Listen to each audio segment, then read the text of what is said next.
على عباده الذين اصطفى أما بعد أعوذ بالله من الشيطان الرجيم بسم الله الرحمن الرحيم واتل عليهم نبأ الذي آتيناه آياتنا فانسلخ منها فأتبعه الشيطان فكان من الغاوين ولو شئنا لرفعناه بها ولكنه أخلد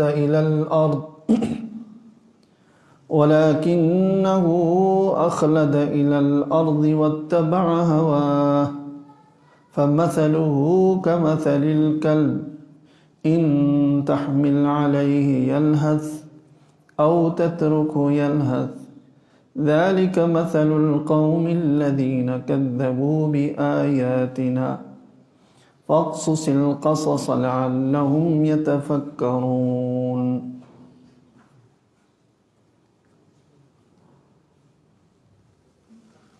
آیت نمبر 175 اور 176 ہے سورہ اعراف کی۔ ترجمہ سن لیجئے۔ فرمایا وَاتْلُ عَلَيْهِمْ نَبَأَ الَّذِي آتَيْنَاهُ آیَاتِنَا، رسول اللہ صلی اللہ علیہ وسلم کو مخاطب کر کے اللہ تعالیٰ ارشاد فرما رہے ہیں کہ اے رسول، ان لوگوں کو اس آدمی کا واقعہ سنائیے جس کو ہم نے آیات عطا کی تھی، علم دیا تھا۔ فَانْسَلَخَ مِنْهَا، وہ ان آیات سے بالکل ہی نکل گیا۔ فَأَتْبَعَهُ الشَّيْطَانُ، پھر شیطان اس کے پیچھے لگ گیا۔ فَكَانَ مِنَ الْغَاوِينَ، اور وہ آدمی گمراہوں میں شامل ہو گیا۔ وَلَوْ شِئْنَا لَرَفَعْنَاهُ بِهَا، اگر ہم چاہتے تو ان آیات کی وجہ سے اس کو سربلندی عطا کر دیتے۔ وَلَكِنَّهُ أَخْلَدَ إِلَى الْأَرْضِ، لیکن وہ خود ہی زمین کی طرف جھک گیا۔ وَأَتْبَعَ هَوَاهُ، اور وہ اپنی خواہشات کے پیچھے پڑ گیا۔ فَمَثَلُهُ كَمَثَلِ الْكَلْبِ، سو اس کی مثال کتے کی طرح۔ ان تحمل علیہ یلہث، اگر اس پر کوئی حملہ کرے تو تب بھی وہ ہانپتا ہے۔ او تترکہ یلہث، اور اس کو اگر چھوڑ دے آدمی تو پھر بھی وہ ہانپتا رہتا ہے، کتا۔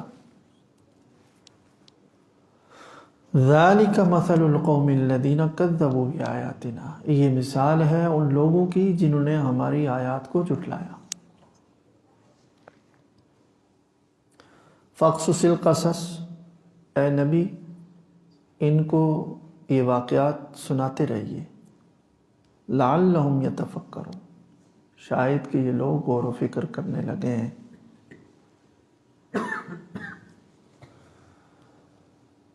پچھلی آیات میں کل خاص طور پر جو ہم نے آیتیں پڑھی تھیں، اس میں تو اس عہد اور معاہدے کا خاص طور پر ذکر تھا جو عہد الست کہلاتا ہے، جس کے بارے میں مشہور ہے اللہ رب العزت نے عالم ارواح میں اس دنیا میں پیدا ہونے والے تمام انسانوں کو جمع کیا تھا،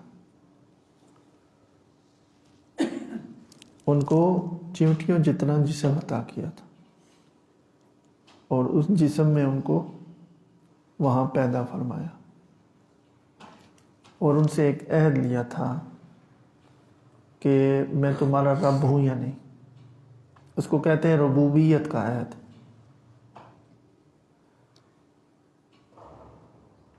تو سب نے اقرار کیا تھا کہ آپ ہمارے رب ہیں، تو اس عہد کو یاد دلایا تھا۔ مشرکین مکہ بھی اللہ تعالیٰ کو اللہ تو مانتے تھے، رب نہیں مانتے تھے۔ اللہ ماننا رب ماننے میں فرق ہے۔ اللہ یہ کہ وہ سب سے بڑا خدا ہے، یہ ہندو بھی مانتے ہیں، ایشور، لیکن رب یعنی ان کی دعائیں سننے والا، ان کی مشکلیں دور کرنے والا، ان کی حاجتیں پوری کرنے والا، یہ انہوں نے چھوٹے چھوٹے بت بنا کر رکھے ہوئے. یہ بارش برساتا ہے، یہ بچہ دیتا ہے، یہ دشمن پر فتح دیتا ہے، یہ فلاں. یہ ہے رب. تو اللہ نے وہاں عہد لے لیا تھا کہ رب بھی صرف میں ہی ہوں. اس عہد کا یاد دلایا تھا، اور اسی کے ساتھ پیچھے بھی چکے بنی اسرائیل سے اور بنی اسرائیل کے انبیاء سے بہت سارے عہد اور معاہدے ہوئے. اللہ تعالیٰ ان کو یاد دلاتے ہیں. یہاں پھر عہد الست کو یاد دلایا، جس میں مشرکین کو بھی شامل کر دیا کہ تمہارے ساتھ بھی معاہدہ ہو چکا ہے، یہ مت کہنا قیامت کے دن کہ ہمیں تو پتہ ہی نہیں تھا. میں نے عرض کیا تھا کہ اللہ تعالیٰ کے ہاں کس قدر و قیمت ہے انسان کی. اللہ کو یہ عہد اور معاہدے لینے کی ضرورت ہی کیا، اور پھر یاد دلانے کی کیا ضرورت ہے. لیکن اللہ تعالیٰ ظلم نہیں کرنا چاہتے، نہ اپنی مرضی زبردستی ٹھونسنا چاہتے. بھائی دیکھو، بیٹھ کر دونوں نے ایک معاہدہ کر لیا، اس کی پاسداری کرو. تو میں نے عرض کیا تھا کہ کچھ قوانین ہیں اللہ کے نا، کچھ تکوینی قوانین ہیں اور کچھ تشریعی قانون ہیں. گزشتہ کل سے پوستہ جو میں نے بات کی تھی، تو یہ عہد اور معاہدہ بھی گویا اللہ تعالیٰ نے کچھ اصول ٹھہرا دیے ہیں، اس کا کچھ لازمی نتیجہ ہوگا. یہی چیز پیغمبر، اللہ کے رسول انسانوں کو سکھانے سمجھانے کے لیے آئے کہ اس حقیقت کو تسلیم کرو کہ جو اللہ کا دین ہے نا، یہ کوئی کسی کا شوق پورا کرنے والی بات نہیں ہے کہ آپ کر لیں گے تو کوئی خوش ہو جائے گا. نہیں، یہ ایسے حقائق ہے کہ اس پر عمل کرو گے تو اسی کے نتیجے میں کامیابی ہے، دنیا میں بھی آخرت میں. یہ حقائق ہیں. تو آج چونکہ بنی اسرائیل کا پیچھے سے ذکر آ رہا تھا، تو ایک اسی سے ملتی جلتی ایک بات ذکر کی کہ ان سب لوگوں کو اس آدمی کا واقعہ سنائے جس کو اللہ تعالیٰ نے علم دیا تھا. تو جس کو علم دیا، اس کے ساتھ علم کی وجہ سے اس کا اللہ کے ساتھ معاہدہ ہو گیا. جب وہ جانتا ہے کہ اللہ کا یہ بھی حکم ہے، یہ بھی حکم ہے، یہ بھی حکم ہے، تو یہ بھی معاہدہ ہے. جس کو اللہ تعالیٰ نے فرمایا ہم نے آیات دی تھی، آیات، تو پھر اس نے کیا کیا؟ دنیا کی لالچ میں، دنیا کے مفاد میں وہ علم کی چادر اتار دی اور دنیا کی لالچ میں بالکل گویا ننگا ہو گیا. چونکہ یہاں قرآن کریم میں جو تعبیر آئی ہے نا، اس کے لیے یہ نہیں کہا کہ اس نے علم پر عمل نہیں کیا. یہ فرمایا فَانْسَلَخَ مِنْهَا. انسلاخ کا معنی ہوتا ہے عربی میں کھال اتار دینا. یا سانپ کی دیکھی ہوگی تو اس کو اردو میں کینچلی کہتے ہیں، دیہاتوں میں جنگلوں میں وہ نظر آتا ہے کبھی کبھی. وہ پوری ایک اس کی پوری کھال، خشک کھال پڑی ہوئی ہوتی ہے، سانپ نہیں ہوتا. وہ کھال اس کی پرانی ہوتی ہے، وہ اتار دیتا ہے. اس کے بیچ سے اس طرح سے نکل جاتا ہے کہ وہ جو خالی کھال ہے، پورا پائپ سا وہ رہ جاتا ہے. اس کو کینچلی کہتے ہیں. اس کو بھی انسلاخ کہتے ہیں. اپنی کھال سے نکل گیا، کھال اتار دی. یا بکری کی کھال اتارے، اس کو بھی انسلاخ کہتے ہیں. تو یہاں بھی یہ فرمایا کہ وہ شخص بالکل نکل گیا، یعنی بالکل اس نے جو علم کی چادر، علم کا لباس تھا، اتار دیا، کوئی پرواہ ہی نہیں کی. اس لیے میں نے اس کو کہا کہ ننگا ہو گیا.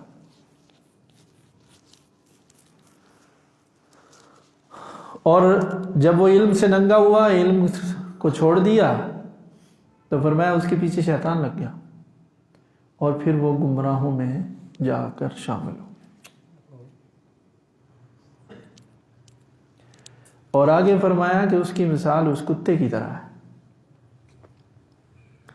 کہ کتے کی عادت ہے ہانپنے کی، زبان نکال کر نہ ہانپتا رہتا ہے، سانس لیتا ہے، اس کو ہانپنا کہتے ہیں. تو کتے کی یہ عادت ہے کہ وہ اس کو سانس لینے میں تنگی ہوتی ہے. باقی جو جانور ہیں وہ ناک کے نتھنوں سے سہولت سے سانس لے لیتے ہیں، گرم سانس، زہریلی سانس باہر پھینکتے ہیں، اور ٹھنڈی سانس اندر لیتے ہیں، انسان بھی جانور بھی سارے۔ یہ اللہ تعالیٰ کا ایک خودکار نظام ہے، اور ہر جاندار کی زندگی اسی پر موقوف۔ یہ سانس ایک باہر آ رہا ہے، ایک اندر جا رہا ہے، اسی پر۔ یہ بند ہو گیا، مر گیا۔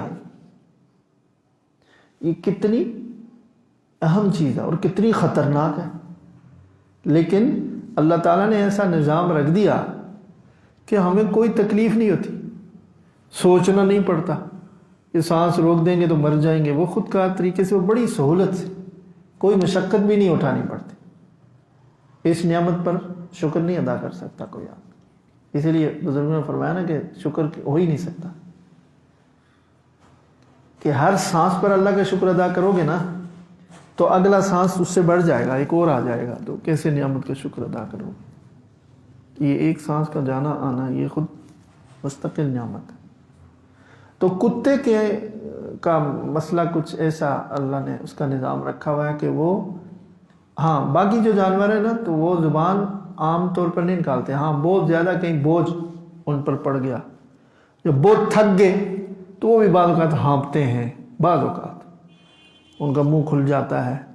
جیسے شدید گرمیوں میں پرندوں کو دیکھا ہوگا آپ نے، پانی نہ مل رہا ہو تو وہ منہ کھل جاتا ہے ان کو اور وہ ہانپتے رہتے ہیں، بہت شدید دباؤ جب ہوتے ہیں، عام حالات میں نہیں۔ لیکن کتا کو تھکا ہوا ہو نہ تھکا ہوا ہو، اس کی عادت ہے کہ وہ ہانپتا ہی رہتا ہے، بہت کم ہی کہیں منہ بند کرے گا وہ۔ تو یہ تو خیر اس کی ایک جو ہے صورت ہے ظاہری، تو بتلانا یہ ہے کہ یہ تو اللہ کا نظام ہے، اس میں اس کی کوئی عیب نہیں ہے یا اس کی کوئی برائی نہیں ہے کتے کی۔ بتلانا یہ ہے کہ جیسے کتا چاہے اس کو کوئی حملہ کرے، ددکارے یا نہ ددکارے، ایک نہ بھگائے کوئی تو تب وہ ہانپے، تب بھی ہانپتا ہے، نہ بھگائے نہ دھتکارے نہ حملہ کرے اس پر تب بھی ہانپتا ہے۔ تو یہ مثال یہ دی کہ جیسے اس کا ہانپنا ہر حال میں ہے، اس طرح یہ شخص جس نے علم کو اتار دیا وہ اس قدر مفادات کا لالچی ہے کہ وہ ضرورت ہے یا نہیں، بس مال کی اور مفاد کی لالچ میں کتے کی طرح ہانپ رہا ہے، مل جائے مل جائے۔ یہ مثال دی، تو مثال دے کر کے مفاد اور مال ان چیزوں کی طلب میں دین کو چھوڑنا، اس کی سخت مذمت فرمائی۔ یہ ایسی مثال ہے، سب سے بڑا فتنہ مال ہے، مال کی قربانی، مفادات کی قربانی، یہ اگر اللہ نصیب فرما دے ساری منزلیں آسان ہوں۔ تقوی یہیں جا کر مشکل ہوتا ہے، باقی سارا تقوی آدمی ہمت کر لیتا ہے، نماز بھی پڑھ لیتا ہے، روزے بھی رکھ لیتا ہے، بلکہ حج عمرے بھی کر لے گا، اور تلاوت ہے، ذکر ہے، بہت سارے اعمال ہیں جو مشقت ہے جن میں، لیکن جسمانی مشقت برداشت کر لیتا ہے۔ جہاں مال کی بات آئی وہ ڈھیر ہو گیا، سارا تقوی دھرا کا دھرا رہ گیا، اللہ بچائے۔ تو یہ مثال دی ہے اللہ تعالیٰ نے کہ جو بنی اسرائیل جو یہودی ہیں اس زمانے میں بھی، پہلے زمانے میں، اور رسول اللہ صلی اللہ علیہ وسلم کے زمانے میں بھی، رسول اللہ صلی اللہ علیہ وسلم پر ایمان لانے میں رکاوٹ کیا ان کو؟ صرف دنیاوی مفادات، صرف دنیاوی مفادات، اور کوئی ایک تعصب کہ یہ عرب ہیں، بنو اسماعیل ہیں، ہم سمجھتے تھے کہ ہمارے قبیلے سے آئے گا، وہ بھی جہالت اور گمراہی کی بات ہے۔ اور دوسرا یہ کہ یہ مفادات تھے، مالی مفادات، پابندیاں نہیں برداشت کر سکتے تھے۔ تو اس کی مثال کتے کی طرح کی دی، فرمایا یہ مثال ہے ان لوگوں کی جنہوں نے ہماری آیاتوں کو جھٹلایا، اور یہ واقعات ان کو سناتے رہو تاکہ کبھی تو غور کریں۔ یہ ہے اس آیت کا جو قرآن کریم میں اس کا جو ایک واضح جو اس کا مطلب ہے، اس کا ترجمہ اور اس کا معنی ہے۔ اب یہ کوئی شخص تھا جس کے ساتھ یہ ہوا، کوئی انسان ایسا گزرا ہے، یہ بات قرآن نے یہاں کہیں کوئی نہیں بتائی، بھائی ایک کردار بیان کر دیا کہ جو شخص دین کو چھوڑ کر، اللہ سے کیے گئے معاہدات کو چھوڑ کر مفادات کے پیچھے لگا ہوا ہے، مفاد ہی ہے نا، بھائی دنیا اللہ کے ساتھ معاہدہ ہے تو قربانی دے، دین پر عمل کرنے کے لیے سخت سے سخت قربانی آئے کرے. کیا ہے اللہ جس خدا نے پیدا کیا اس کا حکم، دین کے کسی بھی حکم پر عمل کرنا، چاہے وہ نماز ہو، چاہے وہ روزہ ہو، چاہے وہ زکوٰۃ ہو، چاہے وہ حج ہو، کوئی حکم ہو،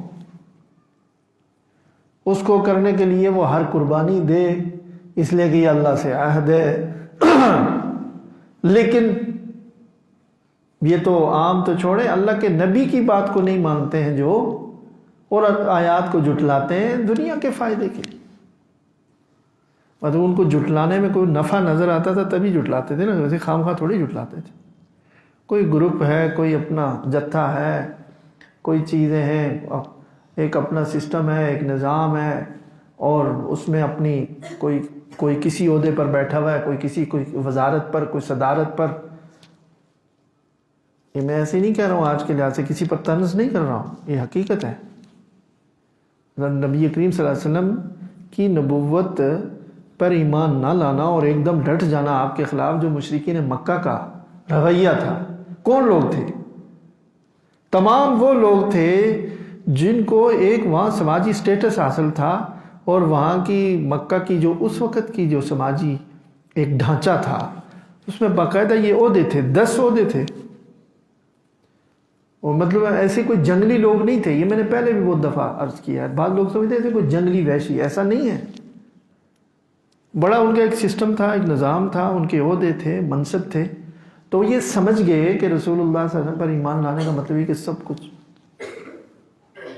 کچھ ختم، تابعدار ہو کر چلو بس. یہ تو دنیا کے جو مزے ہیں، وہ جو سرداری ہے، اور وہ جو تو سارا کچھ چلا جائے گا.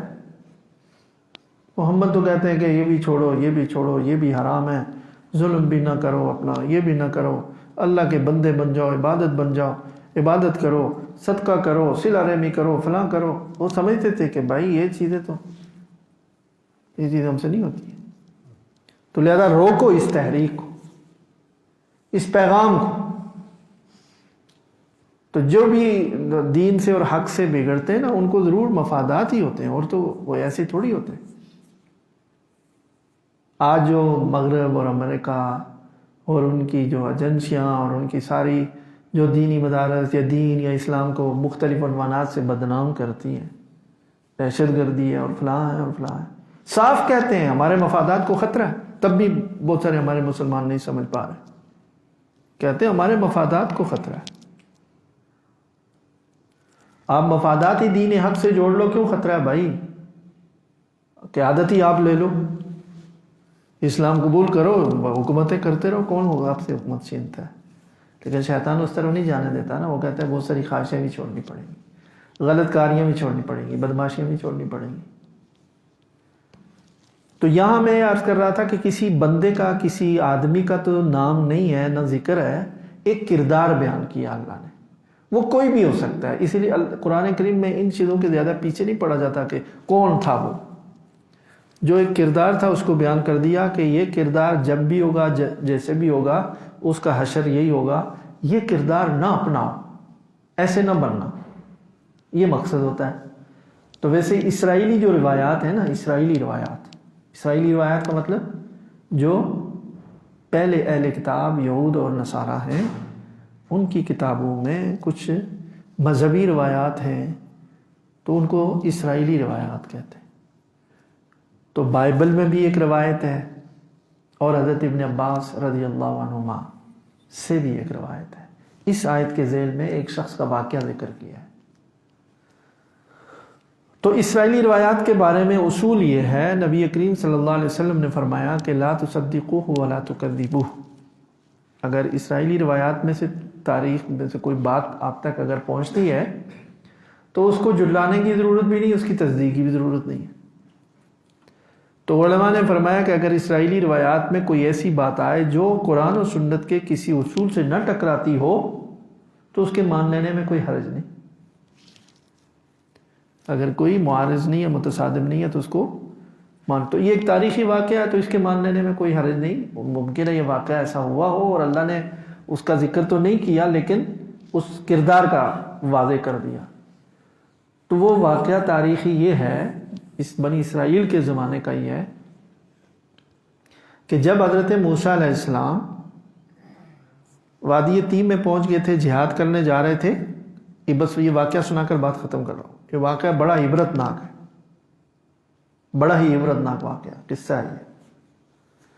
جب حضرت موسیٰ علیہ السلام کو حکم ہوا جہاد کرنے کے لیے اس بت پرست قوم کے خلاف جو بیت المقدس فلسطین جس کو کنعان کہتے تھے اس وقت، اس پر وہ قوم مسلط تھی، ان کی بادشاہ تھی، یہ ریاست تھی اور بت پرست تھے وہ. اس بستی، اس شہر، اس علاقے، اس ریاست میں، اس کے کسی پہاڑ میں یا اس کے اس کنارے اس کنارے کہیں بہرحال ایک آدمی تھا جو بڑا عبادت گزار تھا اور بڑا زاہد تھا. اور یہ کہ اس کو گزشتہ انبیاء کی کچھ علوم اس کو حاصل تھے. موسیٰ علیہ السلام کے علاوہ بھی تو انبیاء اکرام گزرے ہیں. اس کا نام تھا بلعم بن باور یا بلعام بن باورا، دو طرح کے نام آئے. وہ الفاظ کے تلفظ میں کہیں فرق ہو گیا تو دونوں ہی آ گئے، تو بہرحال آسان ہے، بلعم اس کا نام تھا. اور وہ مشہور تھا کہ اس کی دعا قبول ہوتی ہے، جو دعا کرتا ہے اس کی قبول ہوتی ہے. یہ جو دعا کا ایک ہے نا تصور کہ اللہ سے دعا مانگے اللہ قبول کرتے ہیں، یہ آج بھی مشرکین میں موجود ہے. یہ بات نہیں کہ وہ سرے سے اس بات کے قائل ہیں، یہ ہندو بھی قائل ہیں اس کی. جب یہ ہندوستان پاکستان ایک تھا، اس وقت کے واقعات بھی ہم تاریخ میں ہم نے پڑھے ہیں کہ یہ یہاں ان علاقوں میں بھی جو کوئی ہمارے بڑے عالم، کوئی بزرگ ہوتے تھے اولیاء اللہ، تو یہ ہندو بھی ان سے آ کر دعائیں کرواتے تھے، تعویذ اور دم بھی کرواتے تھے.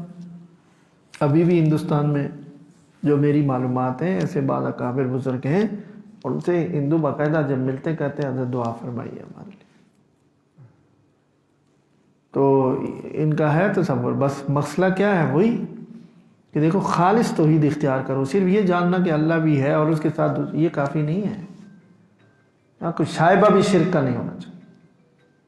تو اسی طرح وہ جو بت پرست قوم تھی جن کے خلاف موسیٰ علیہ السلام کو جہاد کا حکم ہوا، تو موسیٰ علیہ السلام چونکہ دریائے نیل عبور کر کے گئے تھے ایک معجزانہ طریقے سے، تو یہ بڑا مشہور ہوا واقعہ اور ان تک بات پہنچی کہ دریائے نیل پھٹ گیا اور بنی اسرائیل ایک بڑے جاہ و جلال والے قائد اور لیڈر کی قیادت میں ادھر آگے کو بڑھ رہے، اور 6 لاکھ کا لشکر ہے. 6 لاکھ مجموعی تھے تو لشکر ہوگا 5 لاکھ تو ہوگا، بچوں عورتوں کو نکال لیں 4 لاکھ کر لیں، یہ 3 لاکھ کر لیں، بڑا لشکر ہے. اور ایک رعب تھا اللہ کے نبی کا، تو وہ خوفزدہ ہو گئے. موسیٰ علیہ السلام نے جب فوجوں اپنے لشکر کا پڑاؤ ڈالا سامنے جا کر، ظاہر ہے پہلے اللہ کے نبی دعوت دیتے ہیں، ان کو کوشش کرتے ہیں ہدایت کی، کوئی ایسے کوئی فاتحین کی طرح نہیں ہوتے کہ کوئی زمین پر قبضہ کرنے کے لیے جنگ شروع کر دیں. تو انسانیت سے ہمدردی ہوتی ہے ان کو. تو لوگوں کو بھی بھیجا، کچھ واقعات پیچھے بھی میں عرض کر چکا ہوں. جہاد ہوا یا نہیں ہوا وہ تو الگ بحث ہے. یہاں جو قصہ ہے وہ عرض کرنا ہے کہ جب وہ فوجیں وہاں کھڑی ہوئیں تو وہ جو بت پرست بادشاہ تھا اور اس کے جو لوگ تھے مشورہ کرنے والے، تو سب کچھ خوفزدہ سے ہو گئے کہ یہ ایک ایسی طاقت آ رہی ہے، پتہ نہیں ہم اس کا مقابلہ کر سکے نہ کر سکے. تو جیسے ہر ایسے موقع پر ہر وسیلہ، ہر حربہ اختیار کیا جاتا ہے، جو جتنا ذہین ہوگا وہ ہر حربہ اختیار کرے گا. یہ نہیں کہ وہ اپنی طاقت میں گھمنڈ میں بیٹھے، نہیں، وہ مطلب ہر حربہ اختیار کرے.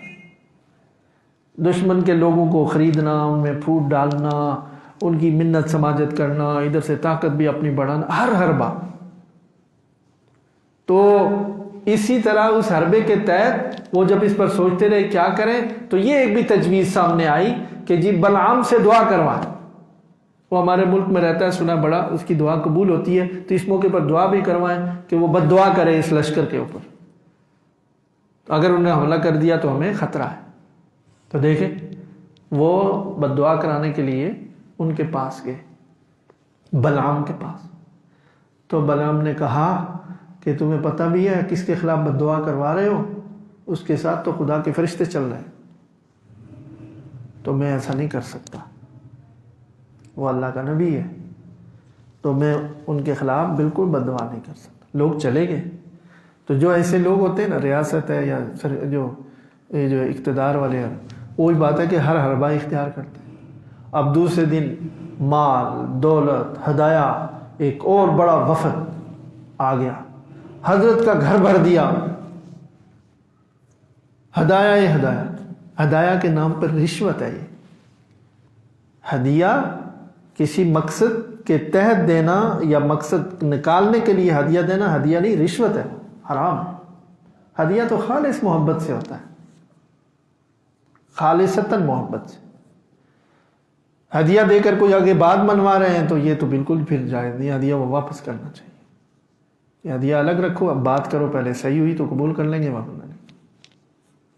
ہمارے بعض اکابر تو ایسے بھی ہوئے، ایک دفعہ کسی نے ہدیے میں پیسے بھیجے، محبت سے منی آرڈر کی، اور نیچے منی آرڈر فارم میں لکھ دیا حضرت دعا فرما دیجیے، اللہ ہمیں میں کوئی ان کا ذرہ نصیب فرمائے۔ تو حضرت نے وہ ہدیہ واپس بھیج دیا اور فارم کے پشت پر لکھ دیا کہ یہاں دعا فری میں ہو جاتی ہے، دعا فروخت نہیں ہوتی، ہدیہ واپس رکھیں، دعا ہم ویسے کر لیں گے۔ یہ بھی ہدیے کی روح کے خلاف ہے۔ جب آپ ہدیہ دیں گے، کوئی اگر ہوں تو اگر ان سے دعا کی آپ کو توقع ہے تو ہدیے سے محبت بڑھے گی تو وہ ضرور دعا کریں گے، کیوں نہیں کریں گے؟ کہنا بھی نہیں چاہیے۔ یا والدین کو دیتے ہیں، دوست کو ہدیہ دیتے ہیں تو مت کہیں دعا کریں، نہیں یہ ہم نے آپ کو آپ کا محبت سے دے رہے، وہ ویسے بھی دعا کریں، وہ ہدیے کی قدر و قیمت گر جاتی ہے اس سے۔ تو خیر وہ ہدایہ لے کر آئے، اب کہا کہ حضرت دعا کیجئے، سارے بادشاہ اور سب آپ کو کہہ رہے ہیں۔ تو بیگم صاحبہ آ گئی، کیا کر رہے ہیں آپ کے لوگ ہیں، سارا وطن ہے اور سارے لوگ، کیا حرج ہے، مال و دولت دیکھ لیا نا، گھر پہ آ گیا، اس کا اثر ہوتا ہے۔ تو انہوں نے کہا اچھا میں اپنے رب سے مشورہ کروں گا، جیسے استخارہ نہیں، اس طرح کی کوئی چیز کا انہوں نے ٹائم لیا۔ تو انہوں نے رات کو پہلے دن، میں بھول گیا، پہلے دن جب آئے تھے تو یہی کہا میں استخارہ کروں گا، پھر دوسرے دن آئے بہت سارے ہدایہ لے کر، تو پوچھا کہ حضرت کیا، تو یہ کہا کہ نہیں بھائی میں دعا نہیں کر سکتا ہوں۔ استخارے میں یہی سمجھ میں آیا کہ یہ دعا ٹھیک نہیں ہے، بد دعا۔ تو وہ جو ہدایہ اور بہت ساری چیزیں لا کر رکھ دی، گھر والی بھی، عورتیں چونکہ کمزور ہوتی ہیں مال کے معاملے میں، اس نے جو ترغیب دینا شروع کی کہ کیا ہو گیا آپ کو، نہیں لوگ کتنی آپ سے محبت کرتے ہیں، کتنے ہدایہ لے کر آئے ہیں اور آپ ان کے لیے دعا بھی نہیں کر رہے۔ ہدایہ انہوں نے قبول کر لیے، یہاں سے فساد شروع ہوا ہے۔ یہ ہے وہ پہلی غلطی، قبول کر لیے، استخارہ کیا، رات کو کہا میں بتاؤں گا کل، کچھ سمجھ میں نہیں آیا۔ اگلے دن وہ لوگ آئے تو کہا نہ میرے رب نے منع کیا نہ کہا تھا، اب ظاہر ہے کیوں منع کرے گا آپ کا رب۔ دراصل ادھر سے یہی ناراضگی شروع ہو گئی تھی کہ ہدایہ قبول کیوں کیا آپ نے۔ تو اب کوئی استخارے میں بات سمجھ میں نہیں آئی، بد دعا کے لیے تیار ہو گئے، اور ہدایہ آ گئے اور مال آ گیا۔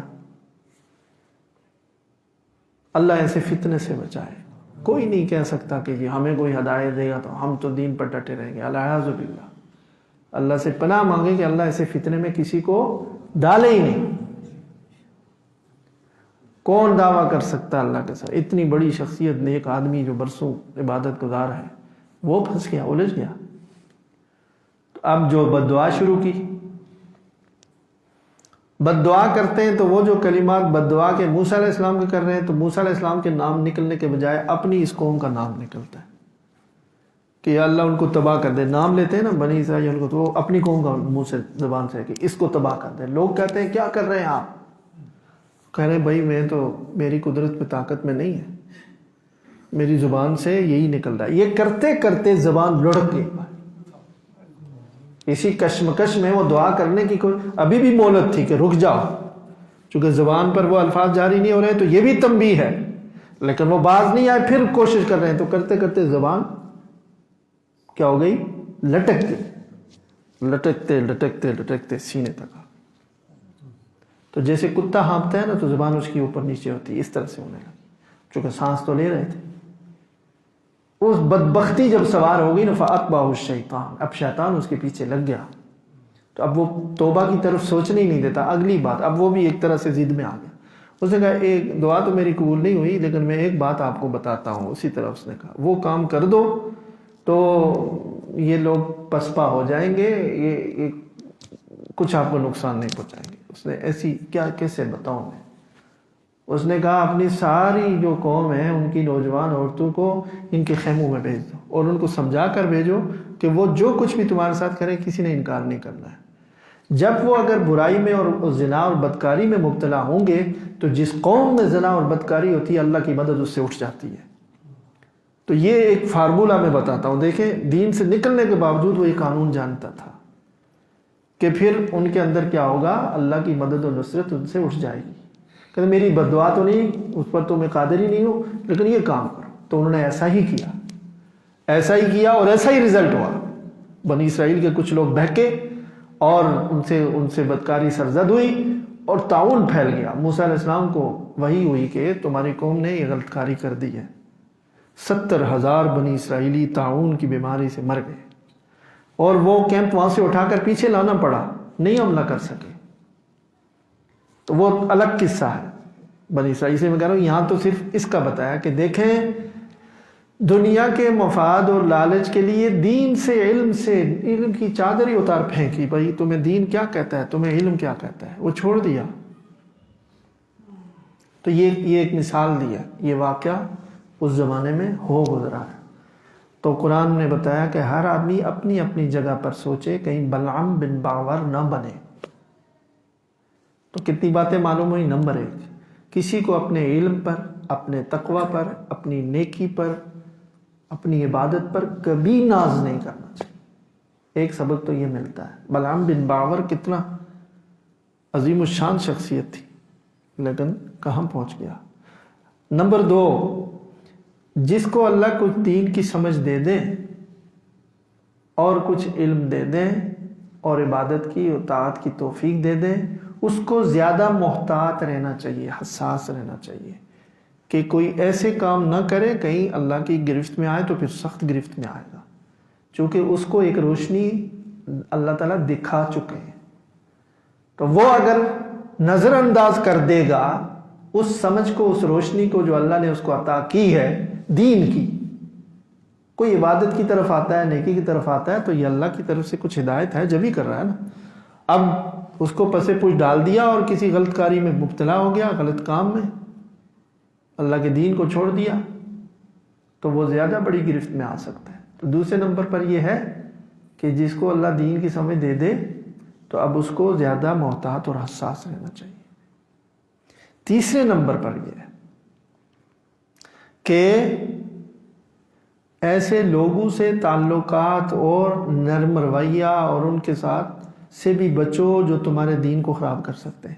جیسے بلعام نے پہلے دن ہی جب انہوں نے درخواست کی تو اور وہ اپنے علم کی روشنی میں سمجھتے تھے کہ یہ ناحق درخواست ہے، یہ حرام، ناجائز اور اکبر الکبائر گناہ کی دعوت دے رہے ہیں کہ ایک وقت کے نبی کے خلاف بد دعا ہو. تو بڑے نرمی سے بات کی اور میں سوچوں گا، میں کروں گا، تو اسی لیے پھنسے.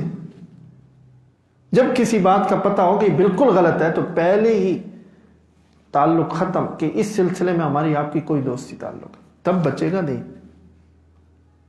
اور چوتھے نمبر پر یہ کہ مال، دولت، دنیا کے ساز و سامان، اس پر کبھی دین کو فروخت نہیں کرنا. دونوں کا مقابلہ ہو جائے تو چھوٹا سا بھی دین کا عمل ہو، اس کے مقابلے میں کوئی دنیا کا مفاد ہے، اگر اس مفاد کو لوگے تو دین کا یہ حکم ٹوٹے گا یا چھوٹے گا. تو کبھی یہ سودا مت کرو، دین کے حکم کو لے لو، اس کو چھوڑ دو، بڑے سے بڑا مفاد بھی. اللہ تعالیٰ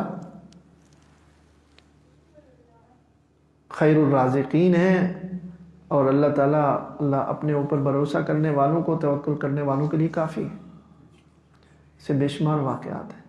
اور دوسرا یہ کہ اس انتظار میں رہنے کی کیا ضرورت ہے کہ میں نے ایسا کیا تو اللہ مجھے واپس ایسا کرے. نہیں، یہ تو حق ہے اللہ کا کہ ہم مانیں.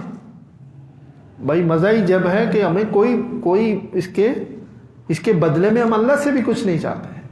یہ ہے اخلاص اور وفاداری.